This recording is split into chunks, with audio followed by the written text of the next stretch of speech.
everybody. Welcome to Why We Love Horror 3.0, episode 43. I'm John Maher, and I'm still not home.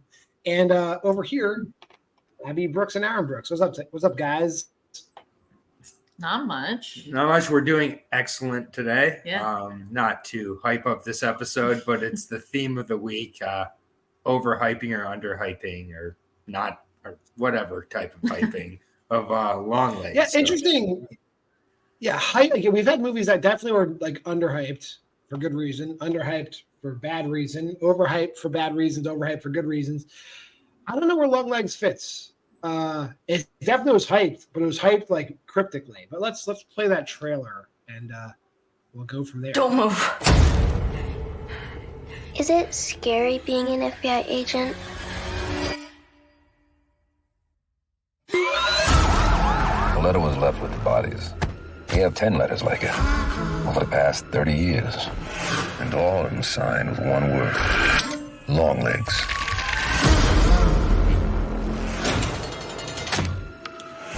He'll kill. And kill again. Oh, there she is. You could have made nice with me. But you didn't. Put the gun down! And now that has led to all of this.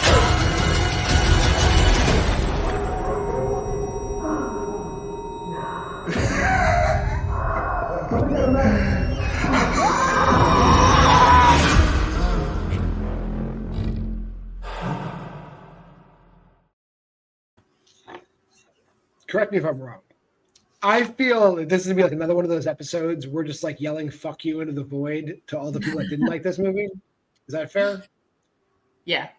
Okay. No, not exactly, but I'm going to just ignore the noise. I think that's the theme of like going into the movie and just in general for me. So I think the one main thing that I think is like plaguing a lot of like hyped up horror movies nowadays is if a movie is hyped up and it has the genre tag of horror, everyone's like, was it scary? But was it scary? How much shit did you put in your pants? And like that really should not be like benchmark of a good horror movie. I think that's I'm gonna lead with that, and then I'll drop it over to you guys if anybody wants to do like a synopsis. Yeah, so I can try and take a synopsis, and I do agree with your point, and we'll talk more about all of that and the hype and the scary conversations going around this movie. But basically, I mean, it is, like it said in the trailer, this is a serial killer movie where there's a female FBI agent who's played by Micah Monroe, who I think she's newer to the force or just trying to like get her footing within the force. She has a tragic past, which we learned throughout the movie. Little things get revealed throughout. And again, she's just this FBI agent who's taking on this case of Longlegs, a serial killer who there's a lot of mystery around him. So again, it's kind of a mystery of how he's doing his killings, how he's involving other people. Is there other people helping him, etc.? So that's just a very, very basic plot line of what Longlegs is. Anything to add, Aaron? yeah, no, I mean that pretty much covers it. I think like, you know, within the genre of horror, it's very welcoming, as we all know. It's one of the beauties of it. This is definitely along like the horror thriller line, if you had to say what it is, but there's definitely horrific elements to it. And it's more like just overall the movie, it has a very unsettling kind of quality to it, besides just the obvious with like the subject matter of a serial killer and it dealing with particularly families and things like that. Like it just overall, there's like an offness to it with like the direction I think that Osgood Perkins puts into the movie, and just overall the performances that he gets out of, especially Nicolas Cage.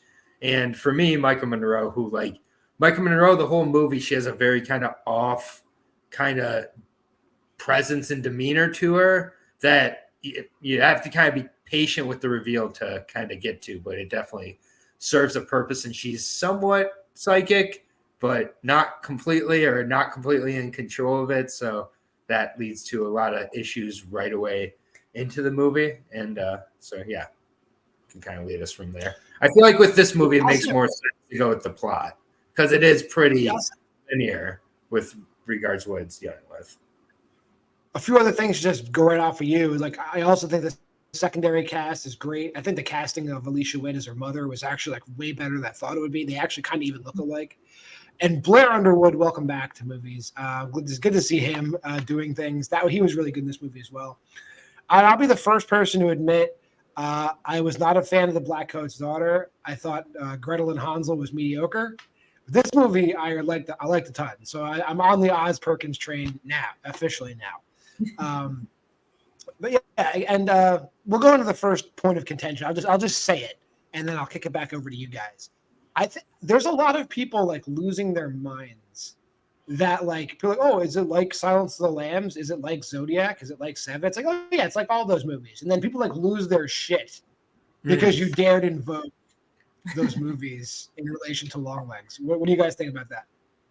I mean, I don't think that's controversial at all to say because they are incredibly similar. Like all three of those movies, in my opinion.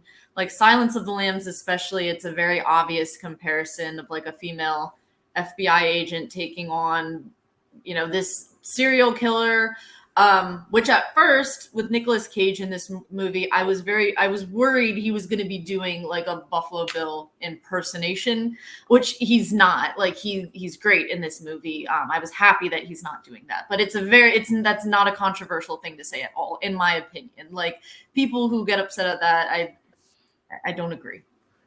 Yeah, I mean, like it's just kind of like very superficial way of looking at it, and it limits the movie for, I think, some people's enjoyment. That's the only problem with that. But I mean, on the surface, there is similarity. I agree with the federal agent and a serial killer, but that's kind of where it ends. For one, like if you put up, you might as well put up the spoiler because I feel like all of this is quasi dancing around it. There is a whole one scene between Michael Monroe and Nicolas Cage in this movie. So, like, I feel like overall with Nicolas Cage in this movie, this might sound controversial, but for me, what worked better was less with him. So when we have the first partial reveal that's been spoiled on Twitter already, or X or whatever it's called, the death of like the half face reveal. When I saw that in the theater, I think we all kind of agree that was like one of the most tense moments of the movie, that first reveal. And it's because they're withholding part of the scene. Like it's one of the reasons why I'll speak for myself. I love found footage. It's so often, I know a lot of people complain about the partial camera angles and whatnot, but I almost love that part because it's what you can't see, what you want to see, where you want to move the camera, that often kind of gets to you. And with that first scene of his reveal, what we find out meeting Lee as a child in the 70s and, saying it's almost your birthday and his voice and everything like that. And saying, I brought my long legs today, whatever all that means, like you can that's what's going to make this a classic kind of for a long, long time, because Oz Perkins can say long legs was just a made up word and meant nothing. I call bullshit on that. Way too good of a writer to just say, this is a cool word, I'm going to go with it.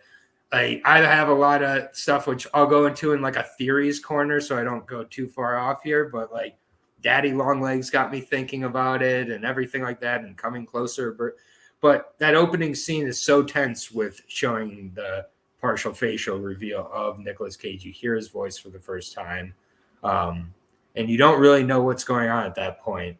And then, I like how with Michael Monroe, they, show her getting, on the force, and it kind of throws it right into like an investigation. She's like, that's the house the guy's in. And I'm like, oh, we're right into Longlegs. It's going to be like just a manhunt style, Silence of the Lambs hybrid here. And then her partner's like, this isn't enough for me to get SWAT to come here. And he is like, I'm sure. Let me go check it out, rookie.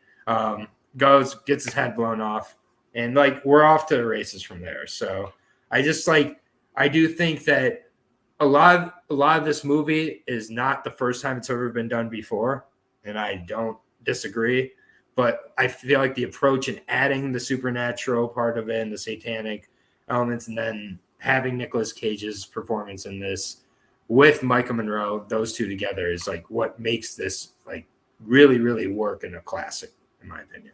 That was a lot. Yeah, Sorry. all the movies that people are all the movies that people are like losing their minds that people are comparing this to Stands are up. also they're also crime procedurals. However, Longlegs actually does have a supernatural element because there are things that are left like unexplained in the movie where you kind of go into like religious horror movie territory a lot because there's a lot of satanic stuff, a lot of satanic imagery, a movie kind of the times where those types of movies would be like witch hunted by the government themselves. Because this is a movie that is, while it does not look like it's set in 1993, it's set in 1993. Oh, wow. Which is weird. It's the second Micah Monroe movie where it's like, is that really the time period it's set in? Just go with it. We don't need cell phones, is all he's trying to say. That's all he's trying to Pictures say. of Bill Clinton's everywhere. Bill Clinton's everywhere in this movie. Yeah. Yeah, that was. Abby, what else did you want to say about the movie before we get into Aaron's first conspiracy theory? Well, no, there's a lot I agree with. I think that this movie, going back to the comparisons, this movie is definitely a mix, I feel, between Silence of the Lambs, and it also mixes in a lot of elements from The Blackcoat's Daughter, which I did like. I liked the whole eerie tone, the like demonic undertones and like themes that's going in with it. Like I like that, and like this felt very similar to some of the stuff that he was trying to do in that movie also. And then also going back to the first scene of this movie, like I have to say that that's probably my favorite scene that I've seen this entire year, honestly, so far. That first scene I think is going to really make or break it for a lot of people. Again, with that little reveal, like just little bits of reveal of Nick Cage.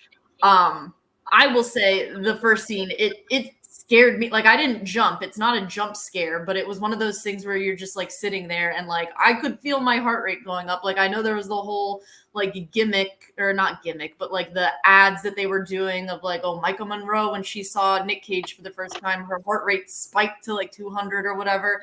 It wasn't like that, but I could like feel myself like just get super nervous. And then when he just like jumps and then they switch to the title credits, like that was really, really good. And that's like my favorite thing I've seen this entire year, honestly. But yeah, like all of it is just so well done and so well thought out. Again, Aaron will talk more about his theories. Like there's just so much detail and so much thought that's put into this movie. That I love movies like that where there's just so much thought put into it, and like he really cared about this. Before we jump back to Aaron, I'm going to throw it back to you. I almost forgot. Like speaking of the Blackcoat's Daughter, Kiernan Shipka's monologue also fantastic. Aaron, go ahead. Mm-hmm. I don't want to like build up theories either at all, but I just think that everything. I think that for one, I've only seen this movie one time. I wish I could have honestly seen this movie another time before recording, just because then I could have solidified a little bit more my thoughts here. But I'll be rewatching this movie many times down the line. I really do enjoy it. I don't think anything is put in this movie accidentally, and so like just from the beginning, I'll give two of my theories today, or two of the things that I definitely want to point out and I feel were put in on purpose. And there's so many other things that we'll also talk about. But the two ones, first of all, in the first scene, since we're talking about, and in another scene in the hardware store with Longlegs, where he's talking with the girl, and the girl avoids Longlegs by saying, "Dad, there's this weird old creep with the weird guy's back." Yeah, the weird guy's back. That keeps her safe from Satan, basically. Shame Satan into leaving. He's like, oh God, just give me the tools. Sorry, I'm sorry. But he keeps like putting his hands over his eyes and going cuckoo, cuckoo. And for one, there was a trailer for Cuckoo before the movie, which I covered my eyes for. I hear it looks great, but you know, it got me into thinking like why he said cuckoo and why he's going cuckoo, you know, saying the cuckoo part. And after a lot of Googling, after like going to Urban Dictionary, I believe, found that a term cuckooing is a term for a crime where you commit by trespassing into someone else's home and committing crimes. So like if you take it more metaphorically, that's definitely what he's doing with these families to get these murders to happen, and basically what Satan does to the mind. So I think that's why he's doing the cuckooing part. That's one. And then the other is the 14th, the birthday on the 14th part, which gets me to like my biggest problem with the movie too, which is Blair Underwood's character not putting it together that his daughter had the same birthday as Lee. I tried to figure out an explanation besides he just didn't. It slipped his mind. He's a drunk. He's a fucking drunk. I guess that like there's not a better explanation, right? It's just unfortunately the fall of the movie as of now. Probably. That's the only bad thing I could say about this movie. Like, how does like if the whole thing centers around kids being born on the 14th, how does he never realize his daughter's in danger? Aside from that, I'm totally cool with the movie. Everything else, but and so with the 14th, it got me hitting the old Bible because I do know that, you know, the Bible was a big part of this movie for Oz Perkins. He was raised religiously. His father was a closeted gay man who ended up dying of AIDS. You know, like there's just a lot here. So apparently Esther 9:15, I believe it is referred to. I believe this is from the Old Testament. You're half of the Bible. Got it. Yeah, it refers to the Old Testament. So the day of Purim was the 14th day of each month. This is when Jews were allowed to kill their enemies. This started a period of freedom for them. And the number 14 is symbolic in Jewish numerology, representing completeness and perfection. You can't tell me that's not why the 14th was chosen. And so it wasn't just like he chose on a day. And so it makes me want to look at every other aspect of this movie and figure out why it was set. And it brings me back to, lastly, the Longlegs title. What is that about? I don't know, but he says in the first scene something to the effects of, I brought my long legs out for your birthday, or today I'm in my long legs, and there's lots of serpent and snake imagery. Snakes don't have legs as a human form. He has his long legs because they're longer than no legs. But that's the best I could do. I rest your honor. No more theories. I was thinking maybe Longlegs has to do with the actual dolls. That's what I was thinking. But go ahead. Last one. Daddy Longlegs. Okay. This is my far out theory. But I tried to avoid watching any theory talk or like real interviews with the filmmakers. I did watch an interview with Nicolas Cage that I sent you. That great interview with the Associated Press. Any interview with Nicolas Cage is great.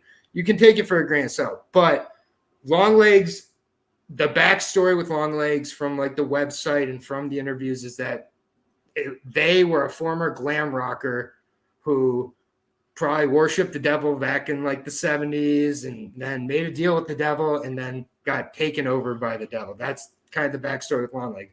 I think one part of the backstory not brought up is that Longlegs might be the secret father of Lee Harkin, and that's why Longlegs is visiting Lee Harkin on whatever birthday that is and saying, I've got a gift for you, which is the doll to protect Lee Harkin, because while the mother has a deal with the devil to protect Lee, I believe that her father also has a devil to protect Lee, and Lee is the triangle in that deal who has to complete the devil's deal by completing it and also being a part of the deal, whether she wants to or not.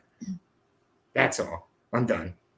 I'm down with all that. And the whole glam rock thing is obviously touched upon as well. He looks like an evil Tiny Tim, I would say. Look he has in the movie if you haven't seen it already. And just all the when he's singing T-Rex and all that stuff. Like, yeah, it's like there's lots of cool. The soundtrack of the movie is also great. I'm just pointing out things that are great. Yeah, soundtrack also great. Mm-hmm. Anything else you want to talk about? Obviously, we're not going to get into we're not going to dissect the plot. I think I'm sorry to hog so much of this episode too, Abby. No, I mean, I think everything that you said is really interesting. I feel like like you said, I would like to watch it again and try and pick apart, well, not pick apart, but just like try and catch all of these little details and just see what I missed on the first viewing, because this is definitely a movie that probably has a lot that you will miss the first time you watch it and requires multiple viewings for you to catch it all. So I'm really looking forward to the rewatch of this and to see if especially that first scene hits as hard, because again, I've been seeing it all over the place, so it probably won't. But I just want to see if the feeling that I felt the first time is the same also. There's a lot of like weird kind of scenes there's in this movie. Like there's one scene that sticks with me because it's just weird. Is like when they find the doll that's hidden in the barn, and they take it to like, I don't know if the guy's a coroner or if he's just a forensic police officer, but he like dissects the doll and finds like the metal ball in the doll's head, which is kind of like the crux of all the magic in this movie. Mm-hmm. But the coroner, he's playing it real creepy for some reason. It's like borderline like a character from Smile creepy. He's playing it. And so something's there. So when I rewatch it, I'm going to focus on that scene because there's a lot of characters that are just off. And there's definitely a lot of stuff happening in the background in a lot of scenes too. Right. Yeah. And like, speaking of the background, I feel like the way that Oz Perkins like decided to direct this movie doesn't do any close-ups. It's all wide shots, all these wide angles where there's so much space in the background that you're looking around, like feeling like something is going to come up from behind, like the characters in the shots. I'm sure there's tons of stuff hidden as well. And also for a dark movie, it does a good job of being visible still, which is really, really helpful and just like the darkness is like just the whole kind of mood. And there's just like a dark sadness to like the whole movie. And then when you think more and more about like the performances, like Kieran Shipka's performance, that one scene where it's like her character has been comatose for 8 years. And then, yes, she comes to, but what she's saying when she comes to is, just like kind of just sycophant things for Longlegs. And it's then you put together, it's like, who came to wake her up? Longlegs. It's just like, so it's still all just part of Longlegs' ultimate plan, which is to manipulate Lee and her family into doing what they want. I took that a little differently. I took the fact that the doll they found was her doll. The doll on the bar was her doll. And when they destroyed the head and destroyed the ball inside the doll, that was what woke her up. Oh, I don't know. But Longlegs did visit her. Yes, also. So Lee Harvey visited her. According to this is I think a spot where it's ambiguous, similar to the end when Lee tries to shoot the doll. Was all of her bullets gone, or I didn't hear 6 shots. I think it was again supernatural intervention preventing it from happening because she's trapped in this deal whether she wants to or not. The triangle of sadness, so to speak. Yeah. And poor I'm Ruby. very happy with this discussion of the movie because, like, even though we've spoiled a few things, we have not even scratched the surface of spoiling this movie. So this is one of those spoiler episodes where you could have watched this and you'll still watch the movie and you'll still be surprised. So I think we did a great job so far. Anything else you guys want to touch on? I think another scene that I think Aaron kind of breezed past, but I think it's another one of my favorites from the movie is when Micah Monroe and Nick Cage finally meet in like some weird basement, like FBI, whatever, wherever they were. I don't remember where. They take him into custody and she basically goes in there to question him and try and find out if he has an accomplice or if there's somebody else that he's working with. And it's just this like super like tense and uneasy scene where like I forget exactly what the dialogue is between them, but then it just ends with Nick Cage or Longlegs smashing his face against the table, which I just think that whole scene is just really, again, just super tense. And like you're not I wasn't expecting that to happen, honestly. I was expecting there to be more between the two of them, honestly, throughout the rest of the movie. Like, it's just a really good scene. Yeah. I agree. He looks himself on the table. Yeah. Yeah, I agree. And it's a great scene. It's the only time on set Michael Monroe and Nicolas Cage got to interact. So like her heart rate might have just been up because she was acting with Nick Cage finally, and it might have just naturally gone up to 170. Yeah. But aside, that scene is amazing, and if my theory that he is the dad is true, it's a kind of a sad scene because it's a last desperate attempt he can do to try to get control of the situation by taking himself out to try to get Lee out of, it's just another angle of possibly seeing the whole situation if there's a tragic element to it, possibly, which we might never know. We might know. I don't know. I hope we don't ever know. I hope there's never a sequel. Not that, we can really control that. I don't think so. But success and money makes people funny. So we'll see. Sure. I hope not, though. Yeah. But, I guess I can kind of see like them bringing back Lee in a separate with movie. Ruby. It has nothing to do with it. Continuation of Ruby. There's ways they can do it if they want to, and I hope they don't. I'm not trying to argue, but if there's not, then you can rewatch this movie through the angle of it being her father and her father trying to ultimately save his family from the first beginning of the deal. Maybe, just saying, or it's not, and it's just a crazy title. Or maybe he's just a satanic serial killer, and it is what it is. Who is in a rock band and wanted to be a rock star. Exactly. It could be that too. All right, we'll drop this out. We'll go on and we'll just go straight up. Was this a good movie? So I'll go reverse them. I'll go first. I think this is a movie I think we across the board enjoyed. This actually has taken the spot away from Late Night with the Devil for me. This is my favorite movie, favorite horror movie of the year so far. So no joke, 5 stars. Check it out. 5 videotapes out of 5 videotapes. I'm sorry. Aaron. First of all, I think it's appropriate that we're going in reverse order as the credits went in reverse order from bottom to top, just to add that extra layer of weirdness. Let's do some reverseness here. So, if you think I came up with all these theories, and that's only half of them, I feel really bad for Abby over the next few weeks and years, frankly. She stuck with me at least for that long. That's how long the contract is. But 5 videotapes, obviously, out of 5. I was pretty hyped up for this one. Didn't really know much about it, and it delivered. I'm a huge Nick Cage fan, and I just love to kind of see the love that he's receiving, rightly so. And go check out that AP interview with Nicolas Cage. It's 60 minutes long. Go watch it. It's great. And Abby. I feel the same. I don't know yet if this is going to beat out Late Night with the Devil for me. Those are the only 2 horror movies that I've given 5 so far this year. I'm not sure. I need more time and I need to watch it again. But yeah, if this was going to be a 5-star, 5 videotape for me just after the first scene. Honestly, I loved that first scene. I really did. But then the entire movie, again, just all of the details, all of the performances. I love this movie a lot. And for me, it wasn't overhyped. I know there was that whole conversation. I think it just depends on what you prefer in a horror movie or in movies in general, honestly.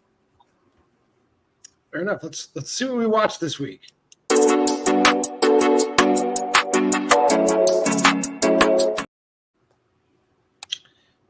So let's throw up the old. That's where we're at on Letterboxd. Remember, lowercase r, lowercase l, capital W, lowercase d, capital I. Week 29. Watch an art horror movie, and we finished on Abby. So we'll start with Abby. So no surprise again, I have slacked once again. I've been busy this week watching other movies for reasons. But I do know what I am going to watch. I tried, and this might hurt John, but I tried watching this movie years ago and I just wasn't in the right headspace for it. So I turned it off.